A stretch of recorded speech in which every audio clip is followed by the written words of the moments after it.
తొందరగా తొందరగా మెటిక్యులస్గా సిస్టమేటిక్గా కాంపిటెంట్గా పని పూర్తి చేసినందుకు నిరంతరం కృషి చేసిన సీనియర్ ఐఏఎస్ ఆఫీసర్ శ్రీధర్ గారు, ఈ కమిటీ సభ్యుడు కాదు కానీ మా మిత్రుడు పార్లమెంట్ సభ్యుడు బలరాం నాయక్ గారు, మరి మేమందరం కూడా ఒక హిస్టారిక్ ఒకేజన్ పై మేము ముందుకు వస్తున్నాం. From this moment, SC categorization will be implemented in Telangana in employment and education. ఆ విషయంలో జియో విడుదల చేసి ఆ జియో మొదటి కాపీ గౌరవ ముఖ్యమంత్రి గారు రేవంత్ రెడ్డి గారికి అందజేసి మేము మీడియాను ఉద్దేశించి మాట్లాడుతున్నాం. ఈ ఎస్సీ కేటగిరైజేషన్ విషయంలో నా సుదీర్ఘ రాజకీయ జీవితంలో చాలాసార్లు ఎమ్మెల్యేగా, ఎంపీగా, గత ఆంధ్రప్రదేశ్లో క్యాబినెట్ మంత్రిగా, అనేక సంవత్సరాలు రాష్ట్ర కాంగ్రెస్ పార్టీ అధ్యక్షునిగా, పార్లమెంట్ సభ్యునిగా, మళ్ళీ ఇప్పుడు మినిస్టర్గా ఈ ఎస్సీ కేటగిరైజేషన్ విషయం all parties had always supported in the assembly and outside, but ఎవరు కూడా దీన్ని ముందుకు తీసుకుపోలే. శాసనసభలో తీర్మానం చేసే వరకే ఈ ప్రక్రియ గతంలో నిలిచిపోయి ఉండేది. మరి మా ప్రభుత్వం ఏర్పడిన తర్వాత సుప్రీంకోర్టు ఆదేశాలు ఎస్సీ కేటగిరైజేషన్ విషయం రాష్ట్రాలకి అధికారాలు ఇస్తూ ఈ ఎస్సీ కేటగిరైజేషన్ విషయంలో ముందుకు పోయే విధంగా సబ్ క్లాసిఫికేషన్ అనే పదం వాడడం జరిగింది. సుప్రీంకోర్టు జడ్జిమెంట్ ఇచ్చిన 2-3 గంటల్లో గౌరవ ముఖ్యమంత్రి రేవంత్ రెడ్డి గారు, ఉప ముఖ్యమంత్రి బట్టి విక్రమార్క గారు, మేమందరం కూడా మా హర్షం శాసనసభలో ప్రకటించి we will go forward as per Supreme Court judgement and directions అని తెలంగాణలో దళితులందరికీ స్పష్టమైన హామీ ఇవ్వడం జరిగింది. దీన్ని ద వే ఫార్వర్డ్ తీసుకుపోవడానికి గౌరవ ముఖ్యమంత్రి రేవంత్ రెడ్డి గారు ఒక క్యాబినెట్ సబ్ కమిటీ వేయడం జరిగింది. ఆ క్యాబినెట్ సబ్ కమిటీ చైర్మన్గా నేను, కో చైర్మన్గా దామోదర్ రాజనరసింహ గారు, సభ్యులుగా పొన్నం ప్రభాకర్ గారు, శ్రీధర్ బాబు గారు, సీతక్క గారు, మల్లు రవి గారు. ఈ ప్రక్రియ ముందుకు తీసుకుపోయిన సీనియర్ ఐఏఎస్ ఆఫీసర్ శ్రీధర్ గారు ఈ క్యాబినెట్ సబ్ కమిటీకి కన్వీనర్. మరి కొన్ని వేల రిప్రజెంటేషన్స్ తీసుకున్నాం. దీని హిస్టారికల్ పర్స్పెక్టివ్ స్టడీ చేసినాం. ఇప్పుడే కొంత అమల్లో ఉన్న పంజాబ్, హర్యానా, తమిళనాడు రాష్ట్రాలని సందర్శించి అక్కడ ఎట్లా జరుగుతుందో కనుక్కోవడం జరిగింది. రాష్ట్రంలో ఈ విషయంలో ఎవరు మమ్మల్ని వచ్చి కలిసి రిప్రజెంటేషన్ ఇవ్వదలుచుకున్నా యాక్సెప్ట్ చేసి అది స్టడీ చేయించినాం. మరి ఆ తర్వాత మేము ఒక మేజర్ స్టెప్ ఫార్వర్డ్లో ఆగస్ట్ 2024 ఫస్ట్న ఒక స్పష్టమైన ప్రకటన ఇచ్చినాము. ఇప్పటి నుంచి ఈ ఎస్సీ కేటగిరైజేషన్ విషయంలో తుది నిర్ణయం జరిగే వరకు ఏ నోటిఫికేషను, గవర్నమెంట్ ఎంప్లాయ్మెంట్ నోటిఫికేషన్ మా ప్రభుత్వం ఇవ్వబోదు అనే ఒక నిర్ణయం ప్రకటించి ఆ రోజు నుంచి ఈ రోజు వరకు ఒక్క నోటిఫికేషన్ కూడా ఇవ్వలేదు. ఈ కేటగిరైజేషన్ ఈ రోజు నుంచి లాగు అవుతుంది. మేము సబ్ కమిటీగా రేపు ఉన్నతాధికారులతో సమావేశమై రాష్ట్రంలో ఉన్న వేకెన్సీస్ అన్నీ కూడా తీసుకొని ఆ వేకెన్సీస్ మేరకు వేగవంతంగా నోటిఫికేషన్లు ఇవ్వడం, ఎస్సీ కేటగిరీని వర్తింపజేస్తూ మరి అది ఎంత తొందరగా అవి నింపే ప్రక్రియ అనే వార్ ఫుటింగ్ యుద్ధ ప్రాతిపదిగా ఎస్సీ కేటగిరైజేషన్ అమలు చేస్తూ ముందుకు పోతామని చెప్పి రాష్ట్ర ప్రజలందరికీ కూడా స్పష్టమైన హామీ ఇస్తున్నాం. అయితే మేము మా క్యాబినెట్ సబ్ కమిటీ ఫంక్షనింగ్లో కొన్ని మీటింగ్స్, కొన్ని వేరే రాష్ట్రాల పరిశీలన, కొన్ని రిప్రజెంటేషన్ తర్వాత మేము ఏం నిర్ణయం చేసినామంటే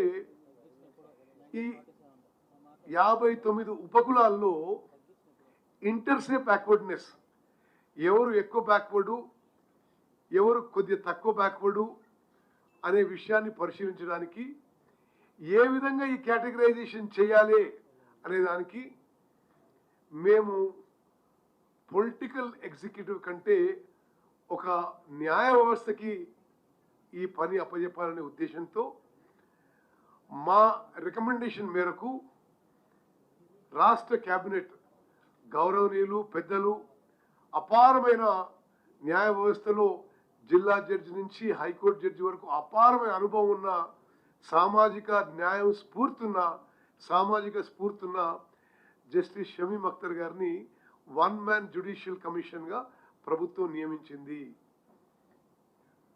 వారు చాలా సీరియస్గా, సిన్సియర్గా, కమిటెడ్గా అతి తక్కువ సమయంలో వారి అమూల్యమైన సమయం కేటాయించి వారు సుమారు 8,000 పై చిలుకు రిప్రజెంటేషన్స్ తీసుకొని అవన్నీ స్టడీ చేసి, అదేవిధంగా ప్రభుత్వం నుంచి వారికి కావాల్సిన డేటా, అంటే ఇప్పటి వరకు ఎస్సీస్లో, ఎస్సీ సబ్ క్యాస్ట్లో, పబ్లిక్ ఎంప్లాయ్మెంట్లో ఏం ఫిగర్స్ ఉన్నాయి, ఎడ్యుకేషన్లో ఏం ఫిగర్స్ ఉన్నాయి, అదేవిధంగా ఇప్పటి వరకు ఎవరు లబ్ధి పొందుతున్నారు, మొత్తం మరి ఒక వాల్యూమినస్ డేటా వారికి అప్పచెప్తే అది వారు పూర్తిగా పరిశీలించి 3 కేటగిరీస్గా విభజించాలని వారు రికమెండ్ చేశారు. గ్రూప్ 1 కింద కొన్ని ఉపకులాలు, గ్రూప్ 2 కింద కొన్ని ఉపకులాలు, గ్రూప్ 3 కింద కొన్ని ఉపకులాలు. ఏ గ్రూప్కి ఈ 15%లో ఎంత ఇవ్వాలనేది కూడా వారి నిర్ణయం మేరకు ఇవ్వడం జరిగింది. గ్రూప్ 1కి 1%, గ్రూప్ 2కి 9%, గ్రూప్ 3కి 5% అని పూర్తిగా వారి రికమెండేషన్ మేరకు మరి మా క్యాబినెట్ సబ్ కమిటీ క్యాబినెట్కి మరి రికమెండ్ చేయడం జరిగింది. క్యాబినెట్ దాన్ని ఆమోదించింది. దాని ద్వారా శాసనసభలో మేము ఒక చట్టం తీసుకొచ్చి ప్రవేశించినాం. శాసనసభలో ఆ చట్టం పాస్ అయింది. The bill became an act. ఆ యాక్ట్ని రాష్ట్ర గవర్నర్ గారు ఆమోదించారని చెప్పి కూడా ఈ శుభవార్త మీకు తెలియజేస్తున్నాం. మరి కొన్ని జస్ట్ 2-3 మీకు హైలైట్స్ చెప్తాను. ఆ తర్వాత ఈ విషయంలో ఎంతో పోరాడిన, సుదీర్ఘకాలం మరి అమూల్యమైన సమయము, ఎఫర్ట్ పెట్టిన దామోదర్ గారు మాట్లాడతారు.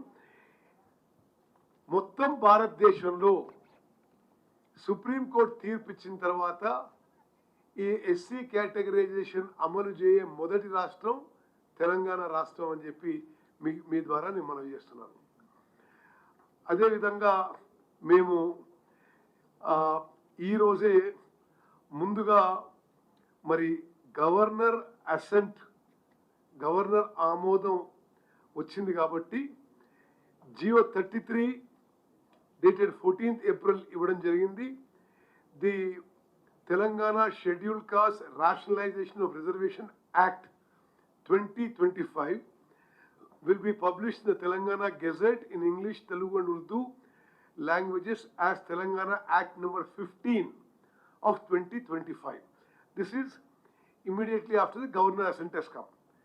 దీనికి నెక్స్ట్ స్టెప్గా మరి Jio number 9 dated 14th April 2025.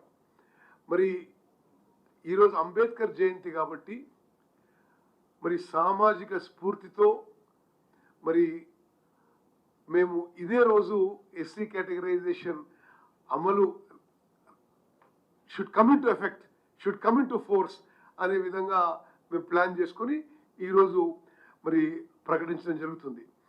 Jio number 9 dated 14th April 2025. The following notification will be published in an extraordinary issue of the Telangana Gazette dated 14th April 25.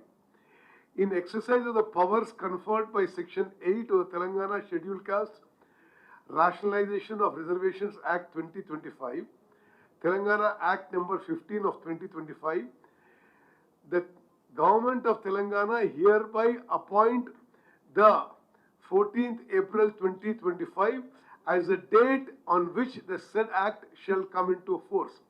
ఈ యాక్ట్ ఈ రోజు నుంచి అమల్లోకి వస్తుంది. మరి దీని తర్వాత ఇదే రోజు డేట్తోని షెడ్యూల్ కాస్ట్ డిపార్ట్మెంట్ నుంచి మరో జియో ఇవ్వడం జరిగింది. GO number 10 dated 14th April 2025. దీని ప్రకారం rules for implementation of SC categorisation కూడా చాలా స్పష్టంగా ప్రకటన చేయడం జరుగుతుంది. అన్ని విధాలుగా ఇందులో రూల్స్ కాపీ మీకు is available in the public domain, or you can take a copy from us. This is available. This includes procedure for implementation of the rule of reservation. Okay, నేను చాలా స్పష్టమైన హామీ ఇస్తున్నా. ఇప్పుడు మేము 2011 సెన్సస్ మేరకు మరి 15% రిజర్వేషన్ గ్రూప్ 1, 2 and 3 డివైడ్ చేసినాము. 2026లో వచ్చే సెన్సస్ మేరకు ఎస్సీ రిజర్వేషన్స్ ఎంత పెరిగితే ఆ స్థాయిలో ఈ రిజర్వేషన్స్ పెంచుతాము అనే స్పష్టమైన మాట కూడా ఇస్తున్నాము. మరి ఇందులో ఈ Jio number 10 dated 14th April దీని ప్రకారము we have laid down the rules for implementation of SC categorization. One is procedure for implementation of the rule of reservation.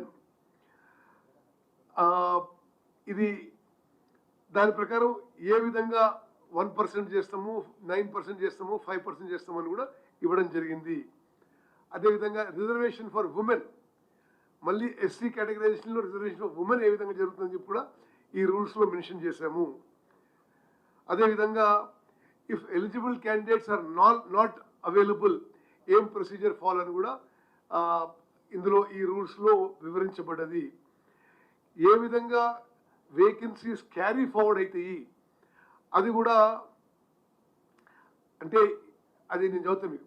If no eligible SC candidates including women candidates belonging to any of the SCs referred to in clause A, B and C of section 3 of the act available, then the vacancy shall be carried forward as per the existing rules and shall not be filled up with a candidate belong to any other community other than the scheduled caste in accordance with the rules or the instructions issued by the government in this regard. All vacancies will be carried forward. Adevidhanga most important, non-applicability of the rules in public appointments admissions. మిత్రులారా, ఈ విషయం కూడా జాగ్రత్తగా వినాలి.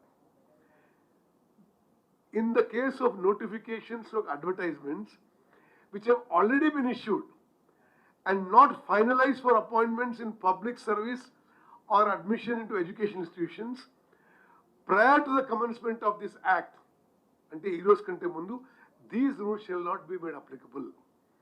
మేము స్పష్టంగా చెప్తున్నాం, 1st August నుంచి మేము నోటిఫికేషన్ ఇవ్వలేదు. 1st August కంటే ముందిచ్చిన నోటిఫికేషన్లో ఇది వర్తించదు. 1st August తర్వాత మేము ఇవ్వలేదు. ఈ రోజు నుంచి ఇచ్చే నోటిఫికేషన్స్లో భారీ స్థాయిలో ఈ రోజు నుంచి అన్ని డిపార్ట్మెంట్స్లో వేకెన్సీస్ నింపబోతున్నాము. అవన్నిటికీ ఎస్సీ కేటగరైజేషన్ వర్తింపజేస్తాము. రేపే మేము చీఫ్ సెక్రటరీ అండ్ ఫైనాన్స్ డిపార్ట్మెంట్తో మీటింగ్ పెట్టి అన్ని డిపార్ట్మెంట్స్లో వేకెన్సీస్ చేసి నోటిఫై చేయబోతున్నాము. ఆ నోటిఫికేషన్కి ఎస్సీ కేటగరైజేషన్ వర్తిస్తుంది. This is the rules for implementing. This is GO number 10. అదేవిధంగా next GO number 99 dated Eros dated A. Then another notification issued as per this is, in exercise of the powers conferred by the proviso to Article 309 of the Constitution of India and all other powers hereunto enabling, the Governor of Telangana hereby makes the following amendments to Telangana State and Subordinate Service Rules 1996 issued in GOM number 436, General Administration Services D Department, dated 15th October 1996, and as amended subsequently from time to time. So, in all of the, whether it is roster points or all other issues, we will implement the SC categorization as per the GOs issue today.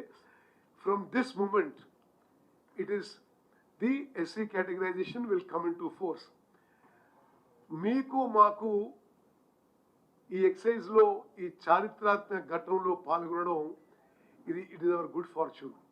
Because నా సుదీర్ఘ ప్రజా జీవితంలో 6 సార్లు ఎమ్మెల్యేగా, ఎంపీగా, ఉమ్మడి ఆంధ్రప్రదేశ్లో మంత్రిగా, సపరేట్ స్టేట్లో మంత్రిగా, రాష్ట్ర కాంగ్రెస్ పార్టీ అధ్యక్షునిగా, పార్లమెంట్ సభ్యునిగా నేను అనేక సందర్భాల్లో శాసనసభలో, పార్లమెంట్లో, బయట అందరూ కూడా ఎస్సీ కేటగిరైజేషన్ మద్దతు పలికేవారు, అన్ని పార్టీల్లో పలికేవాడు. కానీ యాక్చువల్ ఇంప్లిమెంటేషన్ జరగకపోయేది. ఈరోజు చట్ట ప్రకారం, సుప్రీంకోర్టు ఆదేశాల ప్రకారం ఒక లీగల్లీ వ్యాలిడ్ ఎస్సీ కేటగిరైజేషన్ తీసుకురావడం, మరి ఆ గొప్పతనం ప్రస్తుత కాంగ్రెస్ ప్రభుత్వం, ముఖ్యమంత్రి రేవంత్ రెడ్డి గారు, ఉప ముఖ్యమంత్రి బట్టి విక్రమార్ గారు, ఈ క్యాబినెట్కి చెందిన విషయం కూడా నేను మీ అందరికీ మనవి చేస్తూ, ఇది తెలంగాణలో కాంగ్రెస్ పార్టీ సామాజిక న్యాయానికి కట్టుబడడానికి మరొక నిదర్శనం. బీసీ క్యాస్ట్ సెన్సస్ చేసినాం, బీసీలకి రిజర్వేషన్స్ పెంచినాం, ఎస్సీ కేటగిరైజేషన్ చేసినాం. మరి మా ప్రియతమ నాయకుడు రాహుల్ గాంధీ గారి ఆదేశాల మేరకు తెలంగాణలో కాంగ్రెస్ పార్టీ, కాంగ్రెస్ ప్రభుత్వం అన్ని విధాలుగా సామాజిక న్యాయానికి కట్టుబడిందని చెప్పి నేను మనవి చేస్తున్నాను. ధన్యవాదాలు. పెద్దలు దామోదర్ గారు మాట్లాడుతూ కోరుతున్నాను.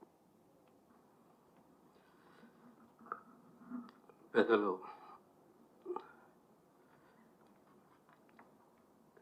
వర్గీకరణ sub committee chairman Uttam Kumar Reddy గారు, సహచర మంత్రివర్యులు పొన్నం ప్రభాకర్ గారు, చాలా చక్కగా, చాలా డెప్త్గా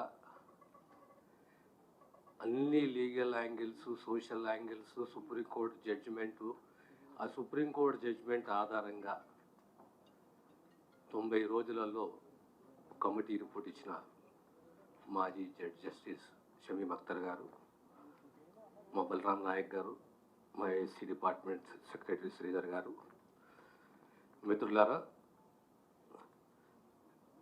సుమారు మొట్టమొదట మనం ఒకటి అర్థం ఏం చేసుకోవాలంటే, the vision of Baba Saheb, the concept of social justice. ఈ దళితులలో ఎక్కడ కూడా సామాజిక, ఆర్థిక వ్యత్యాసాలు ఉండకూడదు. ఓ 20 సంవత్సరాలు సుదీర్ఘంగా ఆ లీగల్ పోరాటం తర్వాత ఆ లీగల్ బ్యాటిల్లో కూడా సుప్రీంకోర్టులో రాష్ట్ర కాంగ్రెస్ ప్రభుత్వం రేవంత్ రెడ్డి గారి ఆదేశాల మేరకు ఓ సీనియర్ కౌన్సిల్ని అపాయింట్ చేయడము, మనకున్న కమిట్మెంటు ఈ ఇంట్రెస్ట్ బ్యాక్వర్డ్నెస్ని తొలగించాలి అనే సదుద్దేశంతో మన రాష్ట్ర వాదన కూడా సుప్రీంకోర్టు ముందు వినిపించడము. ఆగస్ట్ 1 నాడు గౌరవ సుప్రీంకోర్టు తీర్పు ఇవ్వడము, 2 గంటలనే అసెంబ్లీ నడుస్తున్నది, ముఖ్యమంత్రి గారు స్పందించడము, yes we are committed to categorisation, అతి త్వరలో కేటగరైజేషన్ పూర్తి చేస్తాము, అప్పటి వరకు కొత్త నోటిఫికేషన్స్ లేవు అని ఒక కమిట్మెంటు. పెద్దలు ఉత్తమ్ కుమార్ రెడ్డి గారి నేతృత్వంలో సమావేశాలు, కమిటీ పంజాబ్, హర్యానా, తమిళనాడు పర్యటించడము, ఆ రిపోర్ట్లు తీసుకోవడము, తర్వాత ప్రభుత్వానికి రికమెండ్ చేయడము, ఓ 1 మ్యాన్ కమిషన్ని అపాయింట్ చేయాలి, ఇమీడియట్గా ప్రభుత్వం 1 మ్యాన్ కమిషన్ అపాయింట్ చేయడము. వారు సుమారు 90 రోజులు షమీమ్ అఖ్తర్ గారు 1 మ్యాన్ కమిషన్ రూపంలో 8,000 పైచిలకు దరఖాస్తులు, అన్ని రాష్ట్ర జిల్లాలలో ఉన్న హెడ్ క్వార్టర్స్ని పర్యటించడము, ఇంటరాక్షను, అభిప్రాయాలు, సంఘ నాయకులతో అభిప్రాయాలు, ఇవంటితో కూడినది purely completely based on the directions or essence of the supreme court judgement. Supreme court judgement ప్రధానంగా 2-3 అంశాలను ప్రస్తావించింది. Dalits are not homogeneous, they are heterogeneous. It is not the violation of Article 14.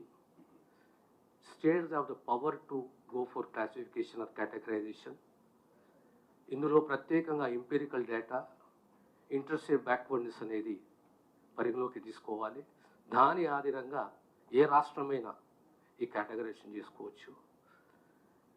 ఈరోజు వారిచ్చిన మన్మోహన్ కమిషన్ ఇచ్చిన రిపోర్ట్ ఆధారంగానే ఆనాడు 4th ఫిబ్రవరి నాడు BC కమిషనే కానీ 1 man commission SC కేటగరైజేషన్కి సంబంధించి అసెంబ్లీలో చర్చ, ఫిబ్రవరి 4th ఒక సోషల్ జస్టిస్ డేగా ముఖ్యమంత్రి గారు ప్రకటించడం, ఫిబ్రవరి 4 తర్వాత మార్చ్ ఏప్రిల్లో ఇది కంప్లీట్గా సుమారు 8 మాసాలలో ఈ గత 30 సంవత్సరాలతో డిమాండ్ కాదు, ఒక కాన్సెప్టు, ఒక ఆవేదన, ఒక హక్కు గురించి ఏ వర్గాలు కలగన్నాయో, త్యాగాలు చేసినాయో వాళ్ళని గుర్తించి ఈరోజు కేటగరైజేషన్ తీసుకురావడం. ప్రధానంగా ఈ యాక్ట్ 15 of 2025 ఈ యాక్ట్లో 3 గ్రూపులు. ఒక్కసారి మనం ఈ యాక్ట్ని కొద్దిగా తీక్షణంగా మనము విశ్లేషిస్తే గ్రూప్ ఏ 15 కులాలు, అదే రకంగా గ్రూప్ బి 18, గ్రూప్ సి 26. ప్రధానంగా ఇంపీరియల్ డేటా, ఇంటర్సెప్ట్ బ్యాక్వర్డ్నెస్, ఏ కుల వృత్తి ఏమున్నది, ఏ రకంగా ఇంపీరియల్ డేటా ఆధారంగా ఎక్కడ ఏ స్టేజ్లో ఉన్నారు, ఏ స్థానంలో ఉన్నారు అని ఎక్కడ కూర్చోబెట్టాలి. 1,71,000 మందితో కూడిన 15 కులాలకు సంబంధించి గ్రూప్ ఏ. వీళ్ళ జనాభా ప్రకారం 1% అంటే 3.48 to 3.5 lakhs అయితే ఇక్కడ 1.71%కు 5.5% వచ్చేది 1% ఇవ్వడం అంటే ఆ వెసులుబాటు, ఆ గ్రోత్కు అవకాశం కల్పించాలనే ఉద్దేశంతో purely it the concept which is based on empirical data and intercept backwardness. ఇందులో ఇంకోటి 2 ప్రధానమైన అంశం ఏంటి అంటే ఈ యాక్ట్లో 4వ అంశము, the provisions of this act shall not be made applicable in to the notifications advertisement which have already been issued and not finalised for appointments in public service or admissions in to education institution prior to the commencement of this act. ఈ రోజు నుంచి గతంలో నోటిఫికేషన్లు కానీ ఏవి జారీ చేసిన exams పరీక్షలన్నీ conduct చేసి రేపొద్దున ఫలితాలు ప్రకటించబోతున్న దానికి యాక్ట్ వర్తించు. కానీ ఈ రోజు నుంచి ప్రభుత్వం ఏ శాఖకు సంబంధించిన ఏ నోటిఫికేషన్ జారీ చేసినా, ఇప్పుడే పెద్దలు మొత్తం కొన్నట్టుగా చెప్పారు, రేపే మళ్ళీ మేము కూర్చొని ఏ శాఖలో ఎన్ని నోటిఫికేషన్లు దీనివల్ల ఆగిపోయి ఉన్నాయి, అవి 5,000, 10,000, 20,000, 30,000 అన్నిటి కూడా అతి త్వరలోనే నోటిఫికేషన్ జారీ చేయాలి. దానికి సంబంధించి రేపు మేము సబ్ కమిటీ మళ్ళీ సమావేశం కాబోతున్నాము. ఇంకొకటి మీరు ఇందులో అర్థం చేసుకోవాలింది అంటే ఈరోజు ఏప్రిల్ 14 అంటే బాబాసాహెబ్ పుట్టినరోజు, దార్శనికుడు, రాజ్యాంగ నిర్మాత, మనందరికీ కూడా స్ఫూర్తి ప్రదాత. ఈ కేటగరైజేషన్ అనేది ఏ కులానికి కూడా వ్యతిరేకం కాదు. Again I want to reemphasise that this categorization or classification is not against any community. When you observe group 1, there are communities belong to one major community, subcaste are there, second major community, subcaste are there. Ante the intercept backwardness among those communities. ఆ కులాలకు సంబంధించిన బ్యాక్వర్డ్నెస్ని దృష్టిలో పెట్టుకుని వారికి అవకాశం ఇవ్వడం జరిగింది. అదే రకంగా ఈరోజు మనము లా డిపార్ట్మెంట్ ఒక జియో జారీ చేసింది, జియో ఎంఎస్ నంబర్ 33. తర్వాత కమెన్స్మెంట్ ఆఫ్ దిస్ యాక్ట్కు సంబంధించి ఎస్సీ డిపార్ట్మెంట్ ఒక జియో జారీ చేసింది, జియో ఎంఎస్ నంబర్ 9. తర్వాత రోస్టర్ పాయింట్స్ అన్నిటికి సంబంధించి జిఐడి ఒక ఆర్డర్ జియో ఇష్యూ చేసింది, జియో ఎంఎస్ నంబర్ 99. తర్వాత రూల్స్ ఫ్రేమ్ చేయాలి ఎస్సీ డిపార్ట్మెంట్. వారు ఒక జియో ఇష్యూ చేసారు, జియో ఎంఎస్ నెంబర్ 10 అని చెప్పి. అంటే ఈరోజు యాక్టే కానీ దానికి అనుబంధంగా రూల్సే కానీ ప్రధాన డిపార్ట్మెంట్లో అయిన ఎస్సీ డిపార్ట్మెంటే కానీ లేదా జిఏడిఏ కానీ చాలా క్లారిటీతోటి ఈరోజు రూల్స్ కూడా జియో రూపంలో జారీ చేయడం జరిగింది. ఇకపోతే ఇంకొకటి, తెలంగాణ రాష్ట్రంలో 59 కులాలు, జనాభా 2011 ప్రకారం 52,17,768. ఈ 59 కులాలలో ఎన్ని కులాలకు ఇది ఎఫెక్ట్ అయింది కేటగరైజ్ అనేది ఒక్కసారి మనం గమనించాలి. Entire categorisation it has effected only 26 communities. అందులో 24 communities are original communities, 2 are newly added communities. 24 కులాలకు సంబంధించి ఈ వర్గీకరణ అనేది ఎఫెక్ట్ అయింది. ఈ 26 కులాలకు సంబంధించి ఎఫెక్ట్ అయిన జనాభా ఎంత అంటే 1,78,914. కేవలం 1,78,914 మంది 26 కులాలకు సంబంధించి ఏ గ్రూప్లో ఉండాలి, గ్రూప్ ఏనా, గ్రూప్ బియా, గ్రూప్ సియా, దీనికి ఆధారం ఏంటి అంటే ఒక ఎంపెరికల్ డేటా, ఇంటర్సెప్ట్ బ్యాక్వర్డ్నెస్. వాళ్ళకి అవకాశం ఇవ్వాలి. ఇది దేనికి వర్తిస్తుంది? ఇది ప్రధానంగా ఉద్యోగాలకు సంబంధించి, ఎడ్యుకేషన్కి సంబంధించి, employment and education, and which this categorization has affected 1,78,000 and odd, affecting the communities which are about 26 communities. The entire population of Telangana as per the 2011 census is 52,17,768. So రేపొద్దున ఇంతకుముందు మా పెద్దలు ఉత్తమ్ కుమార్ రెడ్డి గారు చెప్పినట్టు రాబోయే కాలంలో మళ్ళీ కొత్త సెన్సస్, ఆ సెన్సస్ తర్వాత మళ్ళీ సెన్సస్లో జనాభా పెరుగుతుంది. జనాభా పెరిగినప్పుడు దానికి అనుగుణంగా రిజర్వేషన్ కూడా పెరగాలి. ఆ దిశగా మా ప్రభుత్వము కృషి చేస్తుంది. All said and done, it is the commitment of మా జాతీయ నాయకుడు రాహుల్ గాంధీ గారు, రాష్ట్ర ముఖ్యమంత్రి రేవంత్ రెడ్డి గారు ఒక కమిట్మెంట్ తోటి 8 మాసాలలో ఇంత పెద్ద ప్రక్రియనే దేశంలో మొదటిసారి సుప్రీంకోర్టు జడ్జిమెంట్ వచ్చిన తర్వాత అసెంబ్లీలో అనౌన్స్మెంట్, సబ్ కమిటీని ఏర్పాటు చేయడం, 1 మ్యాన్ కమిషన్ సిఫారసు చేయడం, 1 మ్యాన్ కమిషన్ 90 రోజులలో రిపోర్ట్ ఇవ్వడం, దాని ఆధారంగా మళ్ళీ అసెంబ్లీలో బిల్లుని ప్రవేశపెట్టడం, బిల్లు గవర్నర్ కన్సెంట్ తీసుకోవడం, యాక్ట్ రూపం తీసుకురావడం, దానితో సహా ఇలా రూల్స్ ఫ్రేమ్ చేయడం అంటే 8 మాసాలంటే it clearly indicates the commitment of the Congress government towards social justice. రేపొద్దున ఈ నోటిఫికేషన్ త్వరలో, అతి త్వరలోనే ప్రతి డిపార్ట్మెంట్కి సంబంధించి ఎక్కడైతే వేకెన్సీస్ ఉన్నాయో లేదా పోస్టులు క్రియేట్ చేయబడ్డాయో దానికి నోటిఫికేషన్ జారీ చేయాలనో ప్రతి డిపార్ట్మెంట్కి సంబంధించి అధ్యయనం చేసి ఇమ్మీడియట్లీ అతి త్వరలోనే కొత్తగా నోటిఫికేషన్ జారీ చేయబోతున్నామన్న విషయాన్ని మీ ద్వారా తెలంగాణ సమాజానికి తెలియజేస్తున్నాము.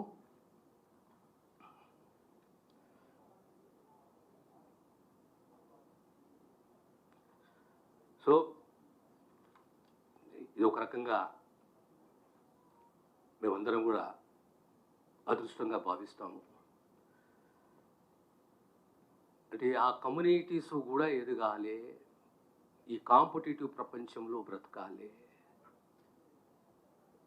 చాలా బ్యాక్వర్డ్ ఉన్నాయి.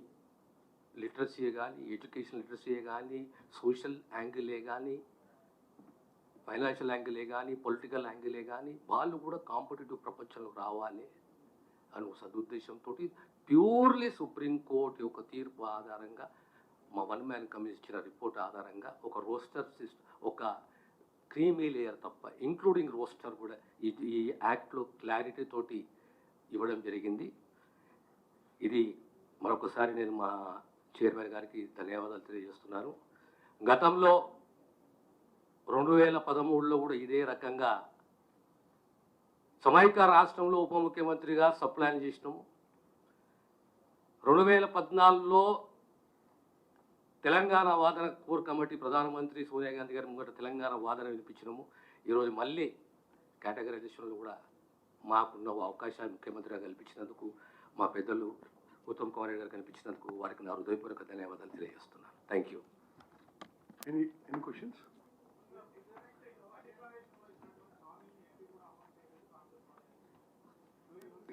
ఎందులో డిక్లేర్ చేయలేదు?